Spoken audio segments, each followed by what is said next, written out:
He wasn't born in the Vatican, but he would one day own it, body, soul, and blood. Rodrigo Borgia came into the world not in robes of holiness, but in the shadow of ambition. From his earliest years in Valencia, Spain, there was a chill about him. Not just the cold brilliance of intellect, but the absence of shame. He was charming, beautiful, even with a magnetic presence that made others lower their guard. But behind those eyes was calculation. And beneath his cassock beat the heart of a predator. Rodrigo didn't ascend through piety, he climbed over bodies. His uncle Pope Calixtus III opened the door for him into the sacred halls of power, and Rodrigo barged in. At just 25, he was made a cardinal. But this was no humble servant of Christ. Rodrigo collected benefices like trophies. His name whispered through Rome, always in the context of bribes, mistresses, and gold. He used the church not as a calling, but as a ladder. By the time Pope Innocent VIII died in 1492, Rome had become a cesspool of simony and corruption. The papacy wasn't a divine appointment, it was a throne for sale. Rodrigo knew exactly what price to pay. On the day of the conclave, cardinals were offered estates offices, mountains of gold. Some said he even promised lucrative positions to the nephews of those who voted for him. And when the smoke rose from the Sistine Chapel, the Vatican had a new pope, Alexander VI. But this wasn't a holy man. This was a spider at the center of a growing web. Even his coronation was decadent, draped in absurd wealth jewels glittering like fresh blood on a corpse. Rome's poor watched from the shadows as gold streamed down the streets. And in the Vatican, a new reign began, one where God's voice was drowned out by whispers of power, betrayal, and sin. Alexander VI wasted no time turning the papacy into a machine for his family's dominance. The Holy Father had children, many of them. He didn't hide them. In fact, he openly promoted them. He granted his teenage son Cesare a cardinal's hat, not for devotion, but as a chess piece. His daughter Lucrezia was married off strategically to forge alliances, then divorced or widowed as necessary. To Alexander, even his blood was currency. Beneath the majestic ceilings of the apostolic palace, something unholy was blooming. Nights in the Vatican grew darker not from absence of light, but from the weight of secrets. Meetings weren't just about canon law, they were plans for warland seizures and quiet executions. Priests who opposed him mysteriously vanished. Critics were found floating in the Tiber with their mouths stuffed full of dirt. Alexander ruled like a mob boss in priestly vestments. Cardinals were terrified of offending him. Those who whispered discontent were monitored. Some found poison in their wine. Others simply disappeared. Rome itself began to shift under his shadow. The city was no longer just a seat of Christendom. It was the capital of a new kind of empire. One ruled not by holiness, but by fear. And still he smiled. The mask never cracked. He stood at the altar, offered blessings, kissed the crucifix. He called himself the Vicar of Christ while orchestrating murders behind velvet curtains. He wrote decrees of mercy while planning the theft of noble lands. He told the world he was God's chosen while acting as if Satan owed him a favor. There's an account, likely apocryphal but repeated over centuries, that says Alexander once stood before a mirror and whispered, "They bow to the robe, not the soul. And I own the robe." Whether he said it or not doesn't matter, it feels true. Because from the moment he took the papal throne, nothing sacred remained sacred. The Vatican became a stage for a grotesque performance, and the man in charge wasn't a shepherd, but a butcher cloaked in silk. He wasn't just corrupt, he was methodical. He didn't just indulge in vice, he institutionalized it. The doors of the church, once meant to lead the faithful to salvation, now opened into a gilded labyrinth of sin. And at its center was a man who had no fear of hell, because he had already built a version of it on earth. The world outside still called him Holy Father. But inside, the Vatican cardinals whispered another name, Il Diavolo, in porpora, the devil in scarlet. He was the pope, yet the women never stopped arriving. Alexander VI treated chastity as a suggestion. Celibacy was a costume he wore in daylight and discarded by nightfall. His bedroom was no cloister, it was a revolving door, and the Vatican itself became a palace of flesh. For Rodrigo Borgia, now Pope Alexander VI, lust was not a sin. It was a strategy of pleasure, and sometimes a punishment. His long-term mistress Vanozza de Catane bore him 4 children, Cesare, Giovanni, Lucrezia, and Geoffrey. Their existence was an open secret. The Holy Father had a family, and everyone in Rome knew it. But unlike other popes who kept their shame in the shadows, Alexander paraded his children through the corridors of the Holy See. Cesare rode beside him in ceremonies. Lucrezia dined with cardinals. The Pope didn't just ignore scandal, he thrived in it. When Vanozza aged out of his favor, Alexander took up with Giulia Farnese, known in whispers as Giulia la Bella. She was radiant young and married. That didn't matter. The Pope had her moved into the Vatican itself. She was nicknamed the Pope's whore, and even painted beside him in artwork her beauty immortalized as the Virgin Mary, resting gently at the side of a man whose hands had desecrated both altar and flesh. But what lay behind closed doors was worse than rumor. Reports swirled of midnight orgies in papal chambers of clergy-bedding courtesans, while sacred music echoed from nearby chapels. The most infamous account comes from October 30th, 1501, the Banquet of the Chestnuts. In the Apostolic Palace, Alexander VI hosted a grotesque feast with his son Cesare.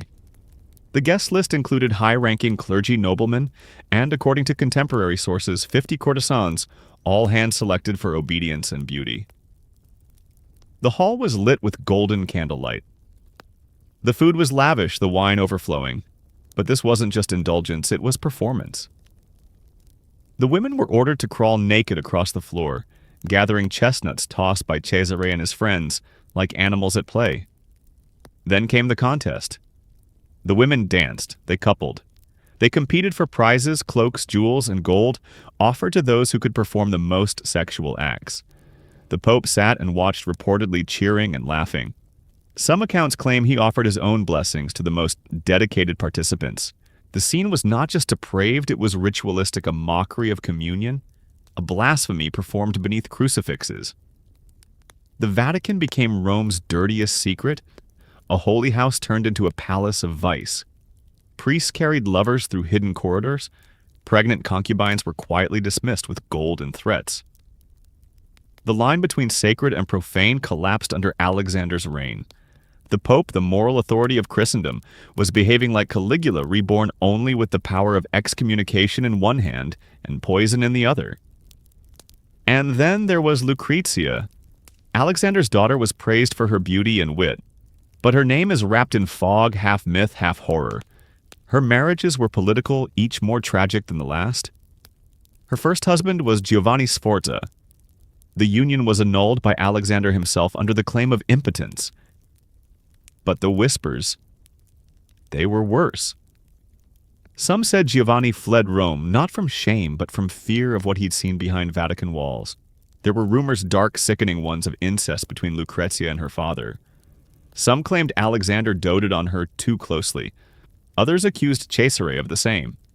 The most haunting story, when Lucrezia was sent away during the annulment, servants claimed she gave birth in secret at a Vatican estate. The child vanished.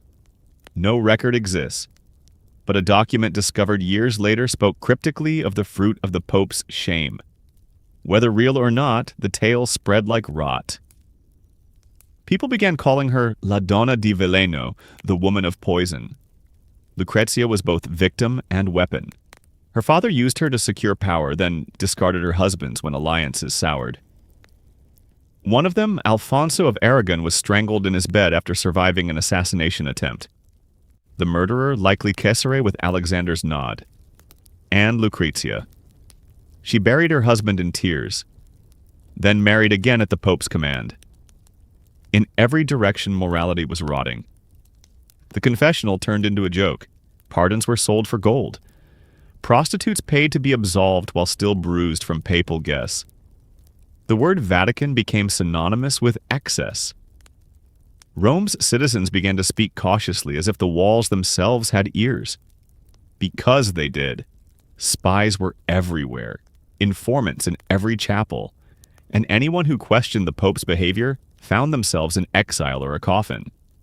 Alexander VI didn't just sin, he normalized sin. He didn't hide his lovers. He built apartments for them. He didn't deny his bastards. He made them princes. The church had become a reflection of one man's hunger, a hunger for flesh power and obedience, and all of it was done in the name of God. He wore red not for holiness, but for blood. Cesare Borgia, son of Alexander VI, was born to rule, not from a throne of justice or peace, but from a battlefield soaked in screams. From the beginning, Cesare was a contradiction, a cardinal who never delivered a sermon, a priest who brandished a sword. He was the church's golden prince, handpicked by his father to be its holy face, then transformed into its most efficient killer. By age 15, Cesare was already a bishop. By 18, a cardinal. But he had no interest in God. His prayers were for strategy. His hymns were screams of dying enemies. Even as he wore the robes of the clergy, his mind wandered to campaigns, executions, and empire. And Alexander VI, his father the Pope, encouraged every impulse. The Vatican had become more than a seat of power. It was the headquarters of an organized syndicate, and Cesare was its enforcer. Together, father and son ruled Rome like a pair of mafiosi, one wielding the papal ring, the other a blade. Those who crossed them found their lives shortened, their estates confiscated, their families destroyed. Cardinals died mysteriously. Nobles vanished. Rivals were lured into banquets and left in coffins. There is a chilling ledger historians whisper about a list allegedly drawn up by Alexander and Cesare, a catalog of cardinals whose wealth made them expendable, men of God marked for death because their fortunes could refill papal coffers. Some were summoned to dine with the Pope only to fall violently ill within hours. Others fell from balconies. A few were found slumped in confessionals' mouths, frothing eyes wide. One of the most harrowing stories is that of Cardinal Orsini. Once a powerful Roman figure, he suddenly fell ill after a private dinner with Alexander. He was imprisoned in Castel San Angelo, stripped of his wealth and quietly executed. His assets were seized, dozens of villas, golden relics, entire vineyards, all transferred to the papal treasury. It was death with the illusion of justice, a holy purge disguised as divine punishment. The faithful were told these deaths were God's will, but Rome knew better. The streets murmured of poison, of Cesare's dagger, of dark rites performed in candlelit chambers. Cesare didn't operate alone. He commanded a private militia hardened killers wrapped in the colors of the papal states. They moved through the city like shadows, their blades whispering through the dark. Rome began to live in fear of the knock at midnight, of the masked men who dragged critics into alleyways or dungeons, never to be seen again. And still, Alexander blessed them. He saw Cesare not as a liability, but as a tool. Through him, the Borgia name expanded its reach. Entire provinces fell under their control. Feudal lords bowed. Towns surrendered without a fight, terrified of what might come if they resisted. The Pope issued bulls legitimizing these seizures, quoting scripture even as soldiers hung dissidents from church steeples. Cesare's brutality became legend. He once invited a group of rebellious mercenaries to a peace summit, only to have them strangled during dinner. Their bodies were found the next morning stacked like cordwood, their mouths stuffed with coins. One papal aide later wrote, "Cesare smiles when he kills. His eyes are empty, but his hands are eager." Yet even within the Vatican there was fear. Alexander VI had given his son too much power. There were whispers, quiet ones, that Cesare might one day rule alone, that perhaps the Pope himself would not be immune to the blade he had sharpened. Their bond, though soaked in blood, was deeply entwined. Father and son plotted in candlelit halls, sharing secrets, trading names. They trusted no one outside their circle. Even cardinals loyal to the Borgia cause walked with their heads bowed, unsure if today's favor might become tomorrow's execution. And through it all, Alexander presided as though nothing were amiss. He held mass. He offered blessings. He kissed the feet of the poor while signing death warrants behind velvet curtains. The church was rotting from within, and the rot had a name: Borgia. Rome's holy city had become a city of whispers, of shallow graves, of secrets carved in flesh. The Vatican, once a symbol of eternal faith, was now the epicenter of calculated murder. And the man who led it wore the keys of St. Peter on his robe. Cesare was not just a soldier, he was a statement. A reminder that in Alexander VI's reign, God had no place unless he bowed to the Pope's will. They called it la cantarella, a poison so potent, so precise, that a single sip was enough to silence a man forever.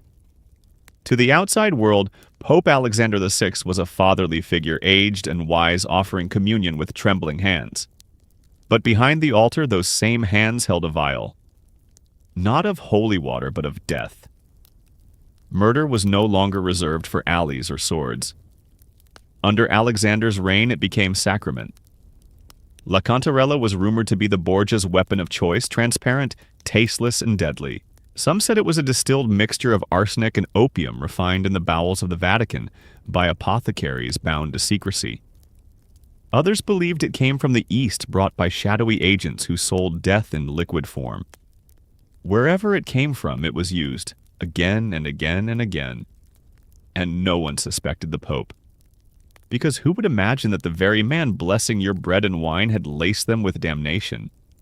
The most unsettling stories involve Alexander inviting enemies, sometimes even cardinals, to private dinners. The atmosphere would be warm, even familial. Silver platters, laughter, the gentle hum of Gregorian chant, echoing through ancient stone. And then the coughing would begin. A twitch, a sudden silence. Guests collapsing mid-sentence, frothing at the mouth, eyes bulging as their bodies betrayed them. The Pope would calmly rise, perhaps summon a medic too late, always too late, and express his sorrow. He was never questioned. After all, who could accuse the Holy Father of murder? But those who knew those who served in his court whispered that the Pope kept a list, not of sinners, but of targets. Men whose wealth or power made them inconvenient. Rivals who hesitated to align with his family. Cardinals who knew too much or threatened his plans.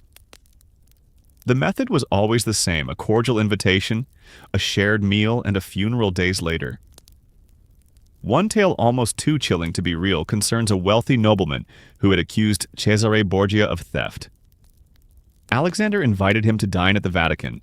They drank wine together, blessed by the Pope himself. By midnight, the nobleman was dead. His estate, curiously, was donated to the church in his will signed just hours before his death. It was never proven. Nothing ever was. But the Vatican grew quieter with each body. Servants spoke of a special chalice kept hidden, used only for those marked. A goblet lined with thin gold with a tiny pinprick hole in the base of the stem, perfect for a drop of liquid damnation. Some said Alexander had it blessed by a cardinal before each use just to maintain the illusion. The Vatican dungeons, too, became laboratories of agony. Captured enemies were subjected to poison trials. Variants of La Cantarella were tested on condemned prisoners, measuring speed, pain, and subtlety. Alexander watched from behind iron grates while Cesare took notes. Death had become science, and the Pope its chief researcher. It wasn't just enemies. Even allies were not safe. Cardinal Giovanni Michiel, once a trusted supporter, began questioning Alexander's intentions. He grew distant, then ill. He died within days, suddenly, inexplicably. His possessions, worth a fortune, were seized by papal agents. No investigation followed. His death was deemed natural, despite witnesses claiming he was perfectly healthy the night before. The papal court became a theater of fear. Every glass of wine was a potential death sentence. Every dinner invitation a gamble. Even the sacrament of Eucharist began to inspire dread. After all, who better than the Pope to turn the blood of Christ into a poisoned chalice? One chronicler of the time wrote, "The Pope wears white, but he walks in shadow. His hands are clean, yet the air around him stinks of death." Perhaps the most ironic twist came in 1503. Alexander, in one of his last maneuvers, allegedly prepared to poison a group of wealthy cardinals' men whose estates would refill a rapidly emptying treasury. But something went wrong. Historians still debate the details. One theory claims the food was accidentally switched. Another says Cesare mistakenly drank from the wrong cup. Either way, both father and son fell violently ill. Cesare recovered after weeks of torment, but Alexander did not. He died sweating, vomiting. His skin blackened his face, bloated beyond recognition. His body decayed so rapidly that priests refused to touch it.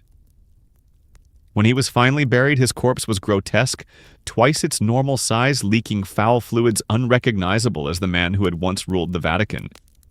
The irony was savage. The Pope of Poison may have died by his own hand. The Eucharist he corrupted became his final meal. And yet even in death the terror lingered. Cardinals wondered how many among them had shared wine with a killer. Pilgrims came to the Vatican not for miracles, but to peer at the windows where murder had once been poured into goblets of gold. The chalice was never found. Some say it still exists locked away in a vault beneath the Apostolic Palace, its smooth rim bearing no stain, no smell, no memory of the men it damned. Others say it was melted down and reforged into a cross. She was born in silk, but raised in shadows. Lucrezia Borgia was the golden daughter of Pope Alexander VI, famed for her beauty, praised for her elegance, but damned by whispers. She smiled in portraits, attended Mass, walked among saints and sinners alike. But behind that porcelain face was a girl twisted into something else used, bartered, broken, and perhaps worse. From the moment she could walk, Lucrezia wasn't a daughter. She was a tool. Alexander VI used her to build alliances. She was married off at just 13 to Giovanni Sforza, a noble from Milan. It wasn't love, it was strategy. And when that alliance no longer served the papal interest, Alexander simply declared the marriage void. The reason that Giovanni was impotent. It was a public humiliation designed not just to sever ties, but to destroy a man. Sforza, desperate and furious, struck back with the only weapon he had: rumor. He accused Alexander of something unthinkable, that the Pope was not just Lucrezia's father, but her lover. Rome erupted in whispers. Was it slander from a bitter husband, or a dark truth clawing its way into daylight? No one could say for certain, but the details that emerged were enough to curdle blood. Some servants reported that Lucrezia and Alexander spent hours together alone behind locked doors. Others claimed the Pope became violently jealous when she flirted with other men. The most terrifying rumor of all, that she bore a child in secret, possibly by her father or brother, and that the infant was spirited away into the night, never to be seen again. That child may have existed. In 1498, a papal bull surfaced that acknowledged a mysterious infans Romanus, a boy born under suspicious circumstances. The document listed two fathers, first Cesare Borgia, and then, bizarrely, Alexander himself. It was quickly buried, but the damage was done. Was it a clerical error? A cruel joke, or a glimpse into the unspeakable Lucrezia's life, only grew darker. Her second marriage was to Alfonso of Aragon, a political match meant to bind Naples to Rome. And for a time it seemed promising. She even seemed genuinely in love. But Cesare viewed Alfonso as a threat. And Alexander, ever the tactician, stood by as Cesare made his move. One night, Alfonso was attacked on the Vatican steps. He survived barely.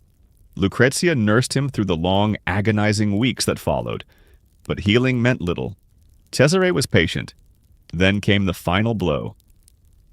Alfonso was strangled in his bed by papal agents. Lucrezia screamed. She collapsed. Some say she tried to flee the city. Others claim she stayed and wept at his bedside until the body was removed. But she knew deep down this was her father's doing, or worse, her brother's. And yet she endured. Her third marriage to Alfonso d'Este of Ferrara seemed more stable, but even there her past haunted her. The court in Ferrara treated her with icy contempt, viewing her as a poisoner, a whore, a tool of Rome. She arrived wearing diamonds gifted by the Pope, jewels rumored to have been stripped from the corpses of murdered cardinals. Lucrezia tried to wash away her past. She became a patron of the arts. She funded convents, hosted salons, raised her children. But darkness clung to her like smoke. Letters she wrote in private speak of depression, guilt, and torment. In one, she described herself as a soul bleeding quietly. In another, the sins of my father burned through my dreams. Some claim she turned to poison herself, becoming the very thing she once feared. Her name became synonymous with silent death. At court, cups were checked twice before being raised in her presence. Her enemies died suddenly, often in agony. Was it paranoia, coincidence? Or did she embrace the legacy forced upon her by the time she was in her 30s, Lucrezia had lost nearly everyone she loved. Cesare was broken, fading. Alexander was dead. Rome had changed, and Ferrara had no place for the Pope's daughter. She died in 1519, likely from complications during childbirth. She was just 39. Her body was buried in a convent.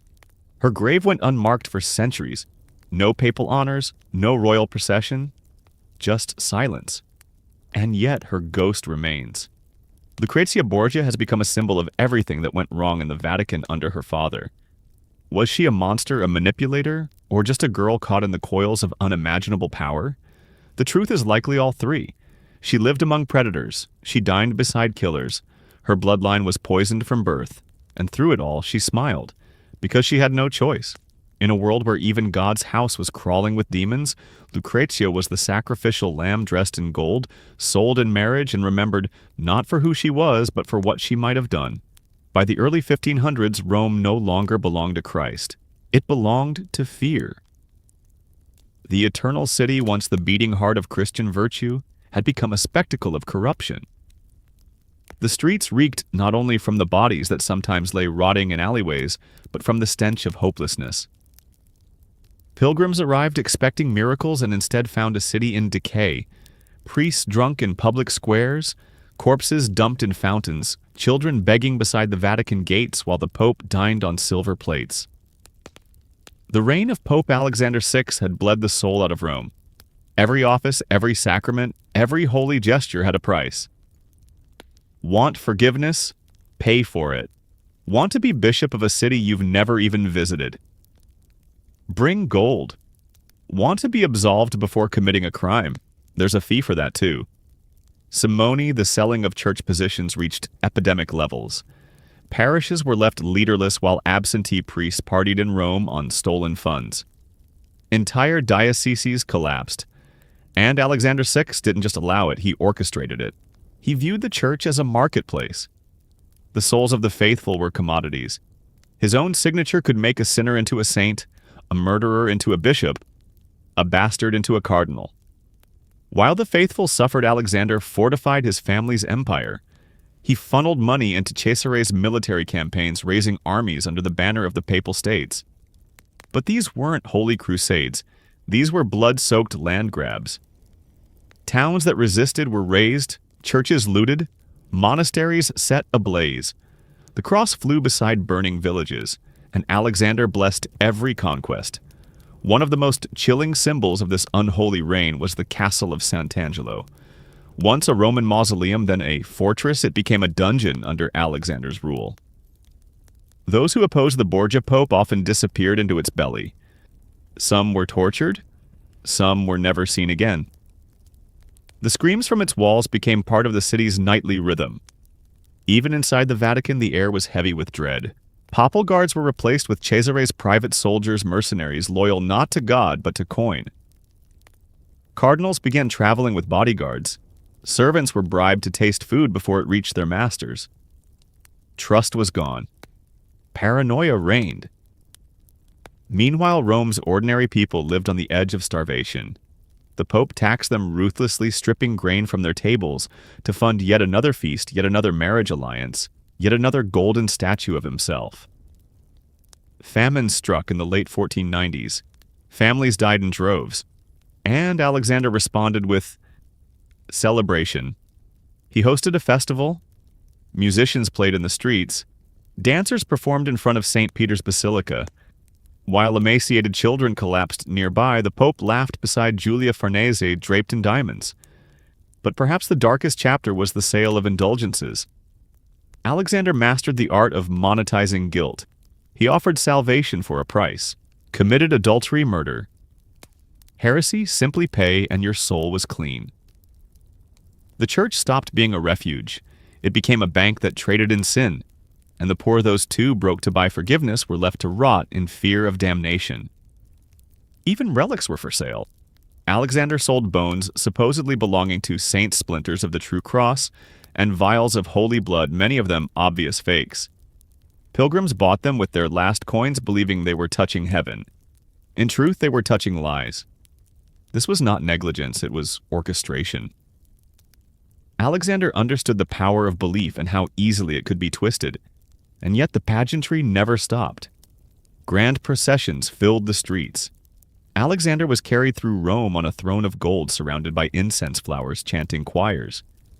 But beneath the singing there was silence. Rome's people no longer cheered.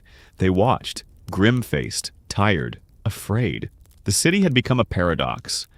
Beautiful, decaying. Sacred, damned. One traveler at the time wrote, "Rome is no longer a city.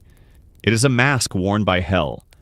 And through it all, Alexander reigned with an unnerving calm. He smiled from balconies, kissed babies, blessed crowds. But his eyes, those who met them, said they were lifeless, cold. Not the gaze of a shepherd, but of a man who saw the world as his chessboard, and every soul a pawn.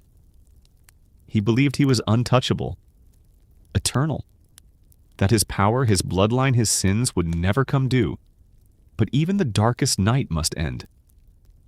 And for Alexander VI, the hour of reckoning was coming. The walls of the Vatican, so thick, so gilded, so full of secrets, could not hold back judgment forever. Because what he had unleashed on Rome was not just corruption or vice. It was apocalypse. No poison, no blade, no cardinal's coup. In the end, Pope Alexander VI died the way he lived, surrounded by shadows and soaked in suspicion. But unlike his carefully orchestrated murders, his own death came like a cosmic joke. A grotesque finale to a reign of horror. Some say it was divine justice. Others say it was irony. Whatever it was monstrous. It began with a banquet. In August 1503, Alexander and his son Cesare invited several wealthy cardinals and noblemen to a private dinner. The goal, as usual, was not reconciliation, it was profit. These men were marked. Their deaths would mean wealth for the papal treasury lands for the Borgia Empire and fewer enemies to worry about. The poison was prepared la cantarella most likely, and the chalices were arranged. But something went wrong. No one knows exactly what. Perhaps the servant made a mistake. Perhaps the bottles were switched, or maybe someone turned the plan back on its creators. Either way, when the night was over, Alexander VI began to vomit. His skin turned dark, his belly swelled, he screamed, moaned, lost control of his bowels. Some said his tongue blackened, that his breath stank like sulfur. His face, once so carefully maintained, became unrecognizable, a mask of agony. Witnesses wrote that his eyes bulged so far from their sockets they seemed to pop. He did not die quickly. He writhed for days, kept hidden from the public while papal doctors attempted to keep him alive. Cesare, also poisoned, though less severely, lay in another chamber, too weak to walk. The Vatican had become a haunted palace, its most powerful men reduced to carcasses in waiting. When Alexander finally died, his body decomposed almost instantly. Within hours, it had ballooned to twice its size. Blood and bile oozed from his nose and mouth. His skin turned black and split open. No one wanted to touch him. Priests gagged. Servants wept or fled. They tried to embalm him, but the body resisted.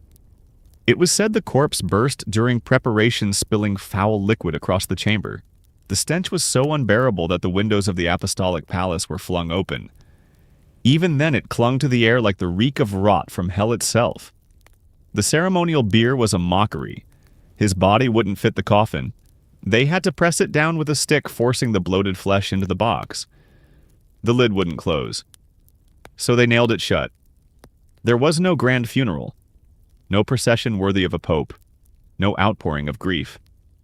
Rome was silent. No one mourned. Instead, they whispered.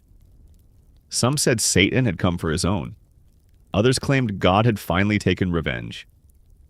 Still, others believed Cesare had planned it all, tired of waiting, eager to claim power for himself. But Cesare's own body was too weak to celebrate. He was ravaged, disfigured, sickened beyond recognition. And with his father dead, his enemies closed in like wolves. The Vatican was in chaos. Cardinals scrambled to distance themselves from the Borgia name. Servants burned letters, erased logs, destroyed records. Rooms were sealed. Mistresses vanished. Documents disappeared into flames before they could be used in trials. What Alexander had built so carefully, so bloodily, crumbled in days. His burial was rushed. He was entombed in the crypt of St. Peter's with no public honor, no final sermon. Later, his remains were quietly moved to the Church of Santa Maria in Monserrato, away from the Vatican. His grave was hidden beneath marble, no inscription, no monument. And yet the memory lingered. For years after his death, Vatican staff reported nightmares, moaning in the halls, cold spots near the Pope's former chambers. One cardinal claimed he saw Alexander's ghost-bloated, gasping eyes wide in eternal terror. Another claimed to have seen blood seeping from the floor near the dining room where the last poisoned feast had been held. Rome itself seemed to exhale after his death. But the wound he left behind never fully closed. He was supposed to be the vicar of Christ. Instead, he was remembered as a murderer, a father of sin, a defiler of the sacred. The man who turned the throne of St. Peter into a weapon, who used God's house as a brothel, who whispered death into golden chalices, and turned love into leverage, faith into currency, and trust into a noose. Even in death, Pope Alexander VI gave the Church no peace. He left it disfigured, haunted, and gasping for breath just like him. The body was buried. The halls were scrubbed. The name Borgia was whispered less often, as though silence could exorcise sin. But the legacy of Pope Alexander VI never truly died. Long after his corpse had turned to dust, the consequences of his reign continued to fester. He had ruled the Church like a tyrant cloaked in holiness, and what he left behind was a cracked institution rotting from the inside out. Trust had been shattered, faith had been commodified, and the throne of St. Peter had become a symbol not of salvation, but of seduction, manipulation, and death. It wasn't just the rumors of incest or the tales of poison that lingered, it was what he normalized. Alexander VI institutionalized corruption. He didn't just commit sin, he made it sacred. His reign taught generations of clergy that power justified anything. And in the decades after his death, the Church would pay a terrible price. The Protestant Reformation would erupt less than 15 years later. Martin Luther nailed his 95 Theses to the door in 1517, not just because of indulgences or doctrine, but because the Vatican had become unrecognizable. Alexander VI had helped build the powder keg. His greed, his lies, his unrepentant crimes, each one a spark in the dark. And when the fire came, it nearly consumed Christendom itself. Even within the Catholic Church, the damage was clear. The Counter-Reformation was a desperate attempt to cleanse what had been so thoroughly defiled. New popes promised reform. Seminaries were rebuilt. Doctrine tightened. The Vatican began hiding its secrets, better locking down its archives, controlling its image. The sins of the Borgia era became a scar, something to be buried, never acknowledged. But some stains never fade. Centuries later, historians digging into the Vatican's hidden past would uncover documents, letters, and confessions that confirmed what many had only whispered, that Alexander VI wasn't just a corrupt pope. He was the architect of a nightmare. His name became shorthand for ecclesiastical depravity, a warning etched into every page of church history. And still his bloodline lingered. His children, Cesare Lucrezia, remained infamous. His sins were woven into art, literature, theater. He became legend, but not the kind draped in glory, the kind that haunts. Today, tourists walk through the Vatican, marveling at its splendor. They stare up at Michelangelo's ceilings, wander through St. Peter's Basilica, touch the marble walls. But few realize what lies beneath. Few know that in the 15th century, beneath the very stones they walk upon, the church was ruled by a man who spat on God and smiled as he did it. Pope Alexander VI wasn't just a corrupt pope. He was the church's darkest mirror. And every time power goes unchecked, every time the sacred is sold for gold, every time the faithful are told to trust blindly, that mirror cracks just a little more. The shadow of the devil in scarlet still stretches across centuries. And it's watching. If this story chilled you, disturbed you, or made you question what lies behind history's most revered symbols, don't forget to like, subscribe, and share this video with someone who still believes power always wears white robes.